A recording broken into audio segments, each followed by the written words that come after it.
Hi friends, welcome to Abhigna creations. ఎలా ఉన్నారు? అందరు బాగున్నారా?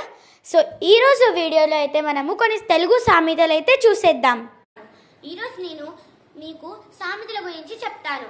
సామెతలు అంటే ప్రజల మనసులో మరలా మరలా వాడే వాక్యాలు.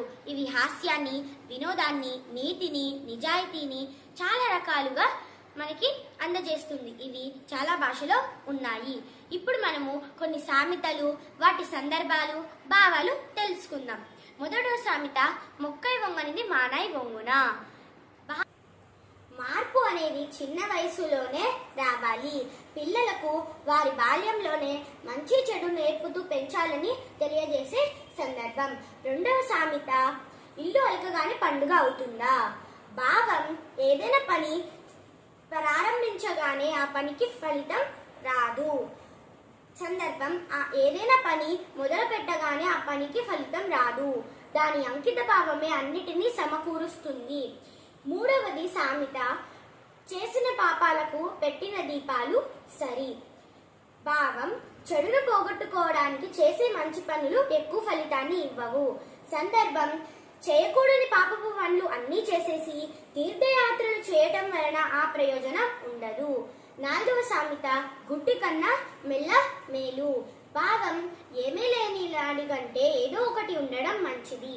సందర్భం, ఉన్నదానితో తృప్తి పడటం చాలా మంచిది అను సందర్భాలలో వాడుతారు.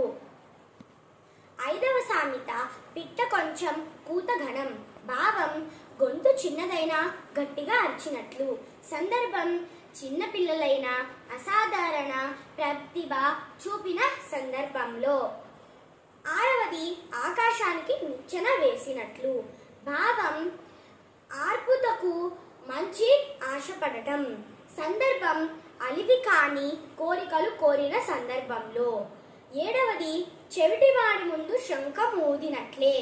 భావం, బ్రహ్మజముడు ఉన్నవాడి ముందు ఎంతటి గట్టిగా ఊదిన శంఖము ఊదినా ఏమీ వినిపించదు అని దాని భావం. సందర్భం, నిర్లక్ష్యం కలిగిన వారికి ఎన్నిసార్లు పదే పదే చెప్పినా ఒక విషయం గురించి వినిపించుకోనప్పుడు ఈ సామెతను వాడుతారు. 8, విద్య లేనివాడు వింత పశువు. భావం, చదువు లేకపోతే పశువుతో సమానం. సందర్భం, జీవితంలో చదువు విలువ తెలియజేసే సందర్భంలో ఈ సామెత వాడుతారు.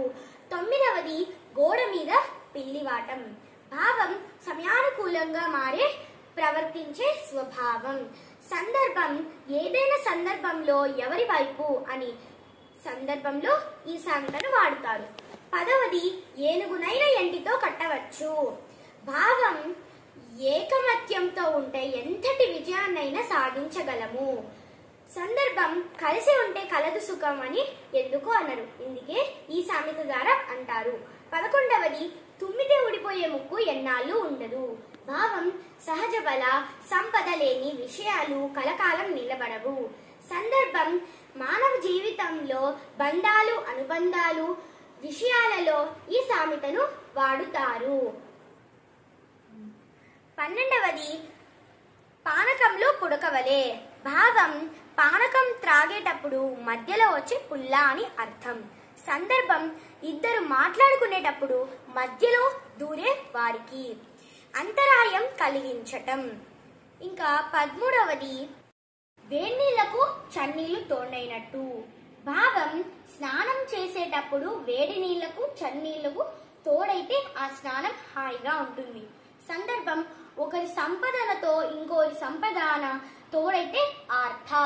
14వది, సముద్రం కన్నా సహనం చాలా గొప్పది, పెద్దది.